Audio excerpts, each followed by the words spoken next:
Enjoy చేయటం రాట్లే మీకు. హాయ్ ఫ్రెండ్స్, అందరు బాగున్నారా? లేదు, మేమైతే లాలీపాప్లు తింటున్నాం. ఇవి స్పాన్సర్ చేసింది వచ్చేసి పార్వతి అండి. యాక్చువల్లీ ఇన్ని రోజులు మన ఇంటి కింద షాప్ ఉంటే అక్కడ లాలీపాప్లు అయితే తింటున్నాము. అక్కడ తినకూడదంట. బేగం బజార్ వచ్చి కొనుక్కొని క్యాబ్ బుక్ చేసుకొని అక్కడ తినాలంట లాలీపాప్స్. నేనైతే అసలు లాలీపాప్స్ తినాలన్న విషయం మర్చిపోయాను, పెద్దగా అయిపోయామని. లేదంట, ఇక్కడికి వచ్చి కొనుక్కొని తినాలంట. అది ఇలాంటి క్యాబ్ ఒకటి కొంచెం లగ్జరీస్ గా ఇలాంటి క్యాబ్ ఒకటి బుక్ చేసుకొని మనం ఇక్కడ వచ్చి తినాలి. ఇదిగోండి,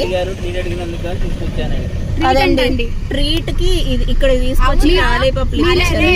మీ లైఫ్ లో ఇలాంటి బెస్ట్ ఫ్రెండ్స్ ఎవరైనా ఉంటే ట్యాగ్ చేసేయండి, ఖచ్చితంగా కమెంట్ చేయండి. కాదు, ట్రీట్ కి ఒక 700 రూపీస్ క్యాబ్ కు పెట్టేసి మనం వెళ్ళాలన్నమాట. ఫస్ట్ లాలీపాప్లు కొని పెట్టాలి, కానీ ఓన్ కార్ వేసుకురాకూడదు, తప్పు. క్యాబే ఎక్కాలి, మళ్ళీ వెనక్కి వెళ్ళొచ్చు, ఎక్కడికైనా వెళ్ళొచ్చు, మళ్ళీ అక్కడికి వెళ్ళి ఏదైనా చాక్లెట్ తెచ్చుకోవచ్చు.